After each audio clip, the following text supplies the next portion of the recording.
பேசு, உன்னுடனே சந்திப்பு செய்.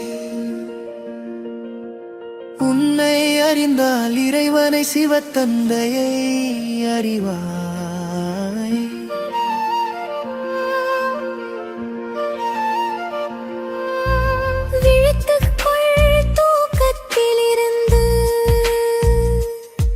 செல் தன்னுடைய முயற்சியின் பாதையில். வாழ்க்கை என்பது மைப்புடமைகள் என்பது மாய். ஆகையால் ஒவ்வொரு வினாடியும் விழிப்புடன் இருங்கள். ரகசியமாழமானது நிழல் மூடு பணியாக இருக்கிறது. எழுந்திரு, விழித்திரு, எழுந்திரு, இப்பொழுது எழுந்திரு.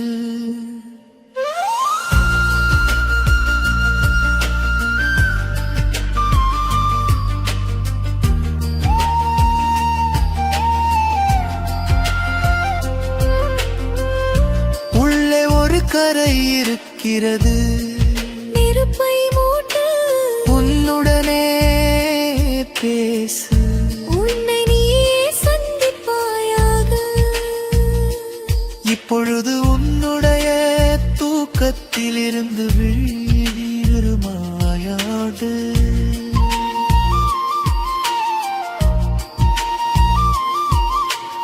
உன்னுடைய சொந்த முயற்சியால் பயணம் மேற்கொள்வாயாக. எவ்வளவு காலம் காத்திருப்பாய்? உன்னுடனே பேசு, உன்னை நீயே சந்திப்பாயாக. இப்பொழுது உன்னுடைய தூக்கத்திலிருந்து விழித்து எழுமாயாக.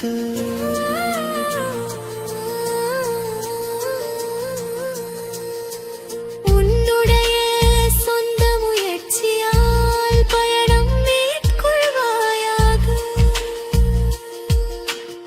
எவ்வளவு காலம் பயப்படுவாய்? எவ்வளவு காலம் தள்ளிப் போடுவாய்? எவ்வளவு நேரம் தூங்குவாய்? எதுவரை ஓடுவாய்? எப்பொழுது விழித்துக் கொள்வாய்? எவ்வளவு காலம் காத்திருப்பாய்? எவ்வளவு ஒரு காலத்தை படுவாய்? எவ்வளவு காலம் தள்ளி போடுவாய்?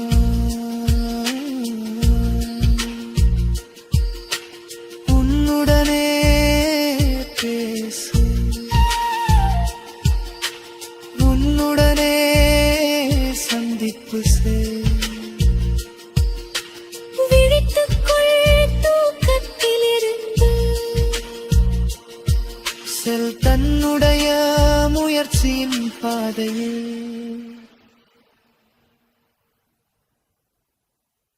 ஓம் சாந்தி. டீச்சர் என்றால் ஃபுல் ஸ்டாப் ஸ்திதியில் இருக்கக்கூடியவங்க. Full stop. இதில் 4 சூத்திரங்கள் நம்ம பார்க்கலாம். ஃபஸ்ட்டு ஸ்டாப் அப்படின்னா நிற்கிறது, நிற்பது. ரெண்டாவது டோட்டல் ப்ரெசன்ஸ், சம்பூர்ண உபஸ்திதி. மூணாவது ஒன்லி விட்னஸிங், அதாவது வெறும் பார்க்கறது, சாட்சியாக பார்க்கறது, விட்னஸ். நாலாவது பியூர் சைலன்ஸ், சுத்தமான மௌனம். ஸ்டாப் அப்படின்னா நிற்கிறது, நிரந்தரமாக எண்ணங்கள் ஓடிட்டே இருக்குது.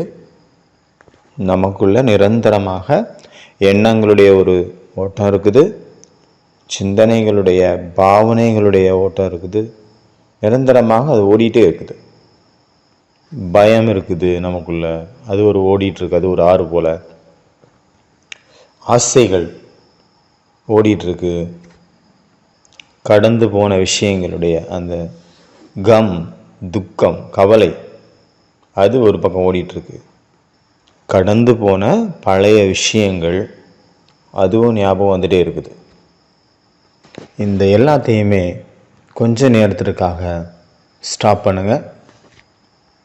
அந்த ஸ்டாப் அப்படிங்கிற அந்த ஒரு ஸ்திதியில் ஆத்மாவுடைய பிரகாசம் தெரியுது. இப்போ எல்லாருமே அவங்களுடைய கண்களை மூடுங்க. இப்போ உங்களுடைய மனசில் ஆழத்தில் இல்லை மனசுக்குள்ளே ஓடக்கூடிய எண்ணங்களை பாருங்கள். அதை நிறுத்துறதுக்கு முயற்சி பண்ணாதுங்க, ஜஸ்ட் பாருங்கள். எந்த மாதிரியான எண்ணங்கள் வருகிறதோ அதை வரவிடுங்க. அது தானாகவே போயிடும். வருது போகுது, வருது போகுது. அங்கே எந்த ஒரு தடுப்பும் இல்லை.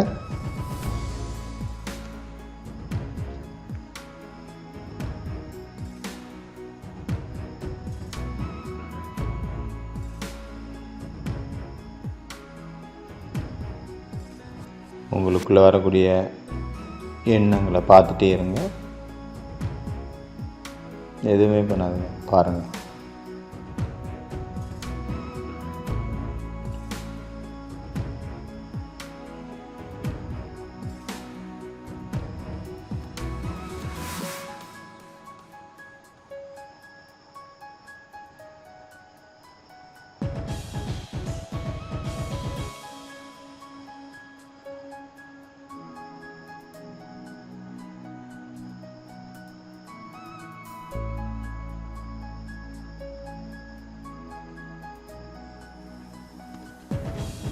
இப்போ உங்களுடைய மனசு சொல்லுங்கள், ஸ்டாப், நிறுத்து. வரக்கூடிய எண்ணங்களுக்கு சொல்லுங்கள், ஸ்டாப். இப்போ அங்கே ஓடிட்டு இருந்த ஓட்டமானது ஸ்டாப் ஆகி நிற்குது. இந்த எண்ண ஓட்டமானது நான் ஸ்டாப்னு சொன்னதும் நின்றுடுச்சு. அது எவ்வளோ நேரம் நிற்குது அப்படின்னு பாருங்கள்.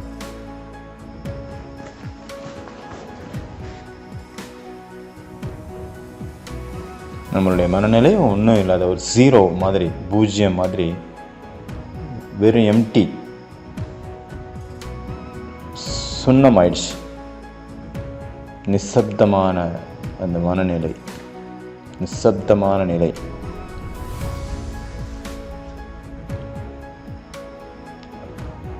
ஓம் சாந்தி.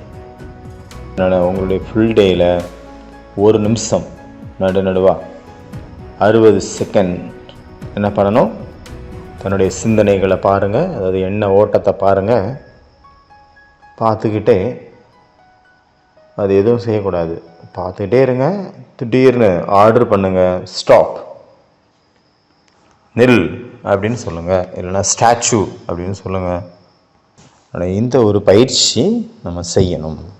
அதனால் முதல் சூத்திரம், ஸ்டாப் த மைண்ட். மனமே நில். மனசு அப்படின்னா, மனம் அப்படிங்கிறது அது ஒரு சிந்தனை கிடையாது. மனம் அப்படிங்கிறது ஒரு சிந்திக்கக்கூடிய ஒரு பொருள். அது பெயர் சொல் கிடையாது. மனம் அப்படிங்கிறது அது ஒரு வினைச்சொல். நவுன் இல்லை, அது வெர்பு. யோசிக்கிறது அப்படின்னா அது ஒரு காரியம், கிரியா. அது யோசிச்சுட்டே இருக்குது, சிந்திச்சுட்டே இருக்குது, எண்ணங்களை உற்பத்தி பண்ணிகிட்டே இருக்குது மனம். அதில் அவ்வளோ விஷயங்களை நம்ம ஃபீட் பண்ணி வச்சுருக்கோம், உள்ளுக்குள்ளே வச்சுருக்குறோம், கொடுத்துருக்குறோம். அது திங்க் பண்ணிகிட்டே இருக்குது. நம்ம என்னெல்லாம் படிச்சிருக்கிறோமோ, நம்ம என்னெல்லாம் பார்த்துருக்குறோமோ, நம்மளுடைய தாய் தந்தை மூலமாக, டீச்சர் மூலமாக, ஸ்கூலில், யூனிவர்சிட்டியில், வெளியில், உலகத்தில் ஒவ்வொருத்தருடைய பழகும் போதும் என்னெல்லாம் நமக்கு தெரிய வந்ததோ அந்த எல்லா விஷயங்களுடைய ஸ்டோரேஜ் அந்த மனசுக்குள்ளே இருக்குது. அதை பற்றி திங்க் பண்ணிகிட்டே இருக்குது. இப்போ உங்கள் எல்லார்ட்டையும் ஒரு கேள்வி, பாம்பு பால் குடிக்குமா? பாம்பு பால் குடிக்குமா? இதுதான் ஒரு கேள்வி. இதுக்கு பதில் என்ன அப்படின்னா, முற்றிலும் இல்லை. ஒன்று வந்து பார்த்தீங்கன்னா பால் பாதுகாப்பாக இருக்கிறதுக்காக லாக்டோன்ஸ் அப்படின்னு ஒரு கெமிக்கல் அதில் இருக்குது. ஆனால் பாம்புகளுக்கு அந்த கெமிக்கல் பிடிக்காது. லாக்டோன்ஸ் அப்படிங்கிற கெமிக்கல், லாக்டேஸ் அப்படிங்கிற அந்த என்சைம் அதில் இருக்குது பாலில். ஆனால் உண்மையாக சொல்லப்போனால் பாம்புகளுக்கு அந்த என்சைமை வந்து சகிக்கக்கூடிய சக்தி கிடையாது. அது பாலை குடித்தா கூட அதால் ஜீரணம் ஆக முடியாது. ஜீரணமாக ஆனாலும் எப்படி அது உள்ளே ஃப்ளோட் ஆகுது, அந்த பால் அது டீஹைட்ரேட் ஆகுது அப்படின்னா அது செத்து போகவும் வாய்ப்பு இருக்குது. இது வந்து ஃபஸ்ட்டு விஷயம். அப்புறம் ரெண்டாவது பாயிண்ட் வந்து நாக பஞ்சமி அப்படிங்கிற திருவிழாவில் வந்து பார்த்திங்கன்னா ஒரு கடுமையான ஒரு பழக்கம் இருக்குது.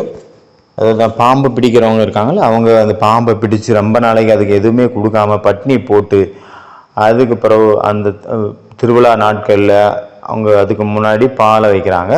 வேறு வழியே இல்லை, வேறு ஒன்றும் இல்லை, பாலை தான் குடிச்சாகணும். இவ்வளோ அதுக்கு வந்து அது பால் பிடிச்சிருக்குன்னு கிடையாது. அது இவ்வளோ நாளாக பசியாக இருந்ததில்ல, அது தண்ணி தாகம் எடுக்கும்ல, அதுக்கு பால் வேணும்னு அவசியம் இல்லை, தண்ணி தான் வேணும். அப்போ இவ்வளோ நாளாக ஒன்றுமே கிடைக்கல, ஒரு வாரமாக 10 நாளோ, அதனால் அதை குடிக்குது, பாலை கிடைக்கிறத குடிக்குது. நம்ம நினச்சிட்ருக்கோம் நம்மளுடைய இந்த ஒரு பரம்பரையாக வந்துட்டுருக்கு அப்படின்ட்டு. இதில் பின்னாடி இவ்வளோ கொடுமை இருக்குது, இவ்வளோ ஒரு சத்தியம் மறைஞ்சிருக்கு, அது நமக்கு தெரியாது. அதுக்கு பால் பிடிக்காது, அது தண்ணியை தேடி தண்ணிக்கு பதிலாக பாலை குடிக்குது, அவ்வளோதான்.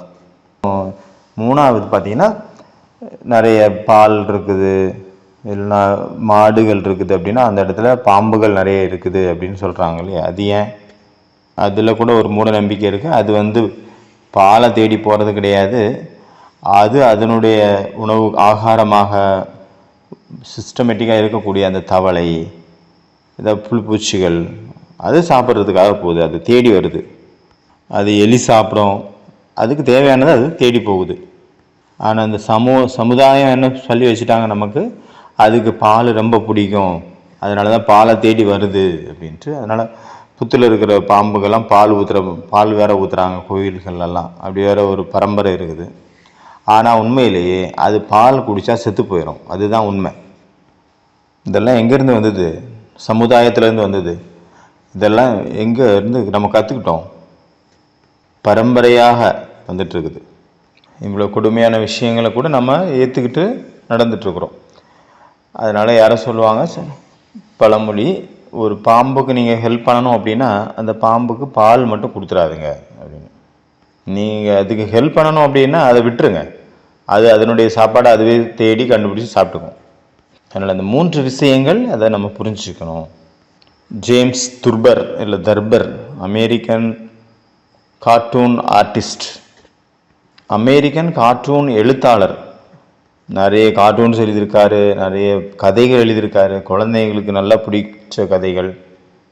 அவர் ஒரு கதை எழுதியிருக்காரு, தி பீஸ் லைக் மங்கோஸ் அப்படின்னு. கீரிகளினுடைய தேசம் அங்கே காட்டப்படுது. இந்த கீரிகளுக்கு கூட்டத்தில் ஒரே ஒரு கீரி மட்டும் ரொம்ப சாந்தமானது, யோகி, ராஜ்யோகி, ராஜரிஷி, அதாவது சன்னியாசி, எல்லைக்கு அப்பாற்பட்ட சன்னியாசி. அதுக்கு சாந்தி தான் ரொம்ப பிடிக்கும், அமைதி, சமாதானம். கீரி சொல்லுது எனக்கு பாம்புகள், அதுங்க வந்து பாம்புகளை பற்றி விரோத மனப்பான்மையை விதைக்கிறாங்க அவங்களுடைய முன்னோர்கள், பாம்புகளை வந்து நம்ம கொல்லணும் அப்படின்ட்டு. ஆனால் இவர் என்ன சொல்கிறாரு, இந்த கீரி மட்டும் சொல்லுது எனக்கு பாம்புகள்கிட்ட வந்து அந்த மாதிரி ஒன்றும் தெரியல, நமக்கு அது எதிரானது, ஏன்னா என்ன எதுவும் அது பண்ணுறதில்ல, நமக்கு எதுவும் நடக்கலை, அதனால் நீங்கள் சொல்லக்கூடிய விஷயம் தப்பு அப்படின்ட்டு அது புரிஞ்சுக்குது, பேசுது, புரிய வைக்கிறாங்க. அந்த பாம்புகள் கூட நம்மளுடைய விரோதமானது, அது பரம்பரையானது, நம்மளுடைய குல வழக்கம், அவங்களுடைய குல துரோகி, நம்மளுடைய குல துரோகி அவங்க அப்படின்னு நல்லா அவர் கற்றுக் கொடுக்குறாங்க. இது நம்மளுடைய நாட்டை காக்கும் ஒரு செயல், இது ஒரு நேஷ்னாலிட்டி, இது உன்னுடைய பர்சனல் அல்ல. இந்த பூமியிலிருந்து இந்த பூமியை இந்த பாம்புகள் இருந்து பாதுகாக்கணும், இந்த பாம்புகளுக்கு முக்தி கொடுக்கணும். ஆனால் அந்த கீரி சொல்லுது நான் அந்த மாதிரிலாம் காரியம் செய்ய மாட்டேன், எனக்கு நீங்கள் சொல்கிற விஷயம்லாம் அந்த பாம்புக்கிட்ட தெரியல, பாம்பு என்னக்கிட்ட எந்த ஒரு பாம்புக்கு எனக்கு எந்த ஒரு ப்ராப்ளமும் இல்லை, நான் அப்போ எதுக்கு அவங்கள எதிரியாக நினைக்கணும்? யாருக்கோ ஏதோ நடந்திருக்கு, அதை வச்சுட்டு அவங்க எதிரியாக இருக்காங்க அப்படின்னா அப்போ நான் எதுக்கு எதிரியாக இருக்கணும் நினைக்கணும்? ஏன்னா எனக்கும் அவங்களுக்கும் எந்த பிரச்சனையும் வந்ததில்லை இது வரைக்கும். அந்த கீரியினுடைய அப்பா புரிய வைக்கிறாரு, குழந்தை உன்னுடைய சிந்தனைகள் தப்பு, இது உனக்கு ஆபத்தில் போய் முடியும், அதனால் நீ மாற்றிக்க. அவர் அம்மாவும் புரிய வைக்கிறாங்க, அவருக்கு அட்வைஸ் பண்ணுறாங்க, இது தப்பு, இது உனக்கு ஆபத்தில் கூட்டிகிட்டு போ, நீ மாற்றிக்க, பரம்பரையை ஃபாலோ பண்ணு, பெரியவங்க சொல்கிறத கேட்டுக்க, நன்மைக்கு தான் சொல்லியிருப்பாங்க அப்படின்னு.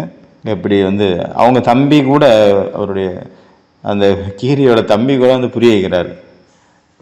அப்போ அந்த கீரி சொல்லுது, எப்படி நம்ம நாட்டில் சன்னியாசிகளும் இருக்காங்க, திருடங்களும் இருக்காங்க, கொள்ளைக்காரன் இருக்காங்க, அதே போல் அங்கேயும் நல்லவங்களும் இருப்பாங்க, எல்லா விதத்துலையும் இருப்பாங்க அப்படின்னு இவர் புரிய வைக்கிறார். இப்போ 4 பக்கமும் செய்தி பரவுது. இது நம்ம குரூப்பில் ஒருத்தன் பிறந்திருக்கான், ஒரு பையன், அது நம்ம கீரியே இல்லை, அது பாம்பே பிறந்திருக்கு அப்படின்னு ஒரே 4 பக்கமும் செய்தி பரவிடுது. இதனுடைய சரீரம்தான், உடம்பு தான் பார்த்தீங்கன்னா கீரி, ஆனால் உள்ளுக்குள்ளே இருக்கிற ஆத்மா பாம்பு ஆத்மா, நம்ம எதிரி. இந்த கீரிகளுடைய பஞ்சாயத்து உட்காடுறாங்க, எல்லோரும் ஒன்றா கூடி அவங்களுக்கு மீட்டிங் நடக்குது. அப்படியும் அந்த சிறுவன் சொல்கிறாரு, நான் நல்லா யோசிச்சிட்டேன், அவங்களுக்குள்ளே எனக்கு எந்த ஒரு பிரச்சனையும் தெரில அப்படிங்கிறாரு. அப்புறம் எல்லா பஞ்சாயத்தில் இருக்கிற உறுப்பினர்கள் என்ன பண்ணுறாங்க, அவரை ஒரு எதிரி அப்படிங்கிற பார்வையில் பார்க்குறாங்க. நம்மளுடைய சமுதாயத்தில் யார் இது வந்தது, யார் தப்பாக ஒருத்தன் வந்துட்டான். ஃபைனலாக பஞ்சாயத்து முடிவெடுக்குது, இந்த கீரியை தூக்கில் தொங்க விட்டுடலாம், அவ்வளோதான், மரண தண்டனை. அப்புறம் அந்த கீரியை தூக்கில் தொங்க விட்டுறாங்க, அதாவது மரண தண்டனை கொடுத்துட்றாங்க. ஜேம்ஸ் தர்பர் தன்னுடைய அந்த ஸ்டோரியினுடைய லாஸ்ட்டில் சொல்லியிருக்காரு, அதாவது நீ உன்னுடைய எதிரிகளுடைய தூக்கில் நீ தொங்கல அப்படின்னா உன்னுடைய தூக்கில் நீ தொங்கி சாக வேண்டியது இருக்கும். அவங்க மூலமாக உனக்கு மரண தண்டனை கிடைக்கல அப்படின்னா இவங்களே உனக்கு மரண தண்டனை கொடுத்துருவாங்க. ஆனால் சாவு நிச்சயம், மரணத்தை செத்து தான் ஆகணும், கண்டிப்பாக இறந்தே தீர வேண்டும். குழந்தை பிறக்குது, குழந்தை பிறந்தோடனே நீ முஸ்லீமு, நீ இந்த ஜாதி, நீ ஆண் பெண், நீ இந்த மதம், புரிய வைக்கிறது யாரு, கற்றுக் கொடுக்கறது யாரு? எப்போ ஆத்மா பரமாத்மாலேருந்து இந்த பூமிக்கு வருதோ அப்போ அதனுடைய ஒரிஜினல் பரமாத்மா கூட மட்டும்தான் இருக்குது, அதனுடைய கனெக்ஷன். அப்புறம் பார்த்தீங்கன்னா கொஞ்சம் கொஞ்சமாக இந்த சமுதாயம், ஸ்கூலு, காலேஜ், யூனிவர்சிட்டி அவங்களுடைய மனசில் விஷத்தை தான் நிரப்புறாங்க. இது ஈவினிங்கனுடைய அவ்யக்த முரளி. அப்போ இது மனிதனுடைய மனதில் உட்கார்ந்து மனிதனை தவறான காரியங்கள் செய்ய வைக்குது. பொறாமை, போட்டி, வெறுப்பு. ஒவ்வொரு ஆத்மாவும் வரும்போது அன்பை தான் எடுத்துட்டு வருது.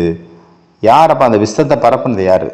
அந்த குழந்தைங்களுடைய மனசுல இவர் உங்களுடைய எதிரி, இவர் பிடிச்சவங்க, இவங்க நம்ம சொந்தக்காரங்க, இவங்க நம்மளுடைய அவங்க அல்ல அப்படின்ட்டு இந்த பாக பிரிவினைகளை மனசுக்குள்ள உண்டாக்குனது யாரு? நீ டாக்டர் தான் ஆகணும், இன்ஜினியர் தான் ஆகணும் அப்படின்னு அவங்கள இது பண்றது யாரு?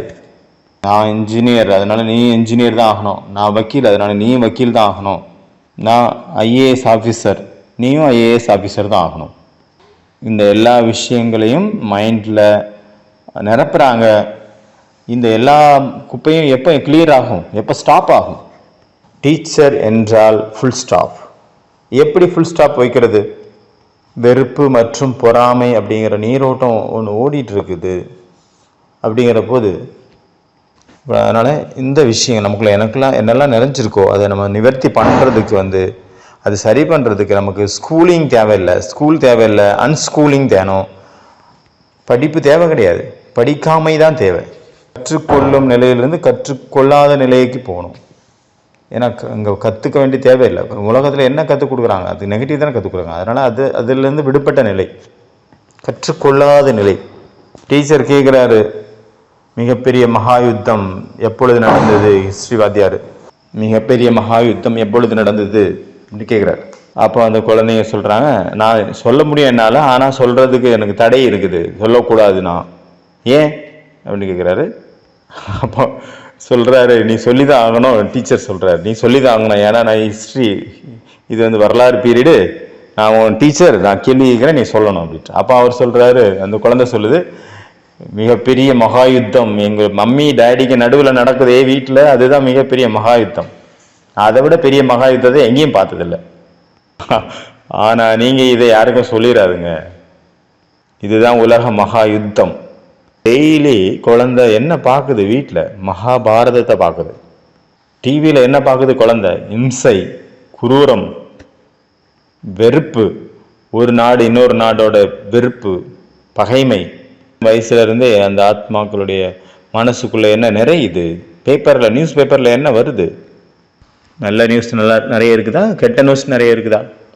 மக்களுக்கு எந்த நியூஸ் பிடிச்சிருக்கு, இன்ட்ரெஸ்டிங்காக இருக்குது? யாருக்கு என்ன ஆச்சு, யாருடைய மேரிடி லைஃப்பில் என்ன ஆகிட்டு இருக்குது? அதனால் இந்த குப்பையை எல்லாம் கிளியர் பண்ணுறதுக்கு ஃபுல் ஸ்டாப். இப்போ நம்ம ஒரு நிமிஷம் ப்ராக்டிஸ் பண்ணோம்ல, அதை டெய்லி பண்ணணும். ஒரு நிமிஷம் வரைக்கும், ஒரு நிமிஷத்துக்கு நீங்கள் உங்களுடையக்குள்ளே ஓடக்கூடிய எண்ணங்களை ஸ்டாப் பண்ணணும். அப்புறம் பாருங்கள் என்ன ஆகுது. ரெண்டாவது டோட்டல் ப்ரெசன்ஸ், முழு உபஸ்திதி, முழுமையான உபஸ்திதி, ஃபுல்லாக ப்ரெசண்டில் இருக்கிறது. மனம், சொல், செயல் எல்லா ஃபோக்கஸும் இந்த நிகழ்காலத்தில் இருக்கணும். இப்போ கையை 2 கையையும் முன்னாடி வைங்க, முன்னாடி நீட்டுற மாதிரி வைங்க. இந்த ஷோல்டர்லேருந்து கை விரல் வரைக்கும் பாருங்கள் அங்கே என்னெல்லாம் நடக்குது அந்த ஏரியாவில், அதை பாருங்கள். இந்த தருணத்தில் எனக்குள்ள என்ன ஒரு வைப்ரேஷன், என்ன ஒரு ஃபீலிங்ஸ் ஏற்படுது?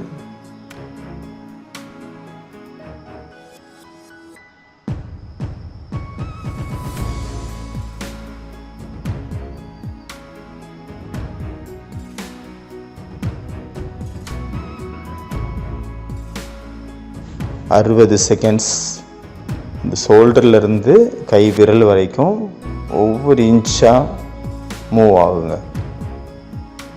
ஒவ்வொரு இன்ச் பை இன்ச்சாக வாட்ச் பண்ணுங்கள்.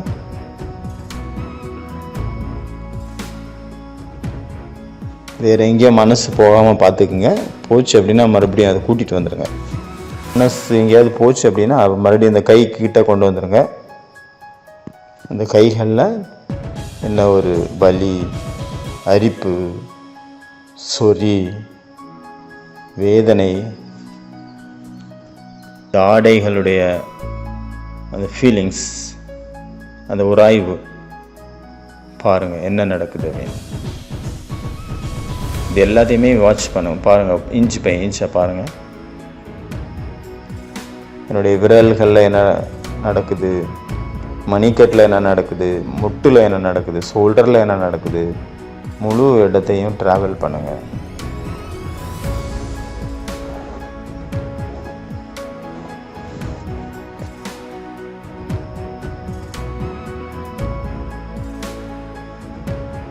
ஓம் சாந்தி. இந்த மாதிரி நடுநடுவாக ப்ராக்டிஸ் பண்ணுங்கள்.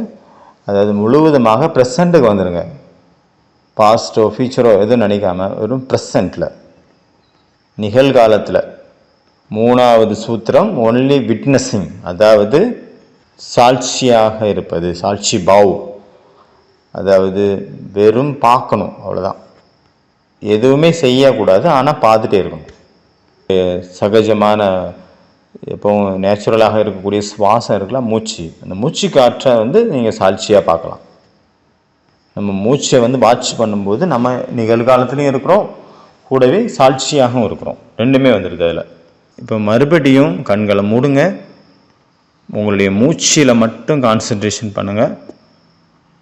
மூச்சு உள்ளே இழுக்கிறீங்க, மூச்சு வெளியே விடுறீங்க, உள்ளே இழுக்கிறீங்க, வெளியில் விடுறீங்க. அது நார்மலாக மூச்சு வந்துட்டு, மூச்சு இழுக்கிறோம், மூச்சு விடுறோம். அதை பார்த்துட்டே இருங்க, அதை வாட்ச் பண்ணிகிட்டே இருங்க. முழு கவனமும் அந்த மூச்சின் மேலே இருக்கட்டும். மனசு வேறு எங்கேயாவது போச்சு அப்படின்னா அதை மறுபடியும் கொண்டு வாங்க. அதனால் அது எப்படி இருந்தாலும் சரி, அந்த மூச்சை மட்டும் பார்த்துட்டே இருங்க. சம்பூர்ணமான ஏகாக்கிரதாவோட கான்சன்ட்ரேஷனோட அதை பாருங்கள்.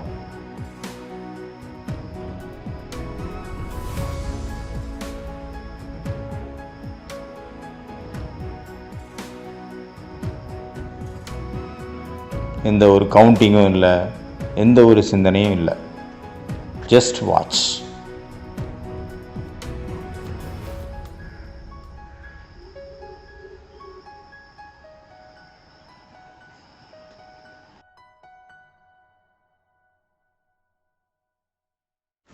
நம்ம எப்படி மூச்சு வந்து பயிற்சி பண்ண என்ன ஆகுதுன்னா, இந்த மூச்சை வாட்ச் பண்ண நமக்கு உள்ளுக்குள்ளே நம்ம ட்ராவல் பண்ண ஆரம்பிக்கிறோம். ஆட்டோமேட்டிக்காகவே அப்போ உள்ளுக்குள்ளே இருக்கக்கூடிய விகாரங்கள் நமக்கு தெரிய வருது. எப்படி நம்ம உள்ளுக்குள்ளே விகாரங்கள் உற்பத்தி ஆகுது அப்படின்னா, நம்மளுடைய மூச்சு காற்றுல வித்தியாசம் வருது இல்லை. நம்ம உள் மனசில் எப்போ வந்து எண்ணங்களுடைய மேலே கீழே வருதோ, குழப்பங்கள் வருதோ, அப்போ நம்ம மூச்சிலே மாற்றம் வருது. கோபம் வருது அப்படின்னாலே உடனே மூச்சு மாறுது இல்லை, மூச்சு காற்று ஸ்பீடு. காமம் வந்ததுன்னா இன்னும் அதிகமாக மூச்சு மேலே கீழே போகுது. பொறாமை வந்தாலும் மூச்சு சேஞ்ச் ஆகுது நமக்குள்ள. ஆவேசம் வந்தாலும் மூச்சு மேலே கீழே ஆகுது. லோபம் வந்தாலும், பேராசை வந்தாலும் மேலே கீழே ஆகுது. யாருக்கு மேலே அது நமக்கு வைத்தறிச்சல் கடுப்பு வருது அப்படின்னா, அப்போ அவங்கள பார்க்கும் போதெல்லாம் நமக்கு மூச்சு காற்று மேலே கீழே போகும், மாறும் மூச்சு காற்று. எல்லாத்தோட அதிகமாக மூச்சு காற்று மேலே கீழே ஆகுறது இந்த காமத்தில். அப்படி தொண்டையை அடிச்சுக்கும், மூச்சு காற்று வந்து அரெஸ்ட் ஆகி மேலே கீழே டப்பு. ஒரு நிமிஷம் தன்னுடைய மூச்சை வந்து வாட்ச் பண்ணணும். இந்த ஒரு பயிற்சி பண்ணணும் டெய்லி. இந்த ஒரு நிமிஷத்தில் ஆரம்பித்து தன்னுடைய மூச்சை வந்து வாட்ச் பண்ணக்கூடிய இந்த பயிற்சியை 3 நிமிஷம் வரைக்கும் நீங்கள் கொண்டு போகணும், ட்ரை பண்ணணும். ஒரு நிமிஷமே கஷ்டம் ஆக்சுவலி. ஒரு நிமிஷத்துலேயே மனசு எங்கெல்லாம் ஓடுது. ஒரு மாதம் பயிற்சிக்கு பிறகு தான் நம்ம ஒரு நிமிஷம் நம்மளுடைய மூச்சில் கான்சன்ட்ரேஷன் பண்ண முடியும். அதுக்கப்புறம் கொஞ்சம் கொஞ்சமாக 2 நிமிஷம், அப்புறம் 3 நிமிஷம் வெறும் பார்க்கணும், அவ்வளோதான். வாட்ச் பண்ணணும். அதில் 1 2 3 4 1 2 3 4 மூச்சை கவுண்ட் பண்ணுறது, 3 தடவை இழுக்கிறேன், 3 தடவை இழுக்கிறேன், அந்த மாதிரி எதுவுமே தேவை கிடையாது. எதுவுமே வேண்டாம் நமக்கு. அதுவாக போய் என்ன போயிட்டுருக்கோ மூச்சு அதை வாட்ச் பண்ணுங்கள், அவ்வளோதான். ஓம் சாந்தி, ஓம் நமச்சிவாய. பாசிட்டிவ் வந்துட்டுருக்கு, நெகட்டிவ் போயிட்டுருக்கு மூச்சில். அப்புறம் ராம சிவா எதுவுமே தேவையில்லை. அதாவது மூக்குக்கு பக்கத்தில் ஒரு செக்யூரிட்டி இருக்கார். மூச்சு என்ன வருதோ போகுதோ அதை பார்த்துட்ருக்கேன், அவ்வளோதான். பார்க்கணும், அவ்வளோதான். வேறு எதுவும் செய்யக்கூடாது. 4வது சூத்திரம் பியூர் சைலன்ஸ். இந்த ஸ்டேஜை பாருங்கள், ஸ்டேஜில் இருக்கக்கூடிய ஒவ்வொரு பொருளையும் பாருங்கள். பார்க்காமலே ஒவ்வொரு பொருளை உங்களுக்குள்ளே இமேஜின் பண்ணி ட்ராவல் பண்ணுங்கள், அடுத்தடுத்த பொருளுக்கு போங்க. இந்த ஸ்டேஜில் உங்களுக்கு என்னெல்லாம் பொருள் தெரியுது இருக்கும் அதை சாட்சியாக பாருங்கள்.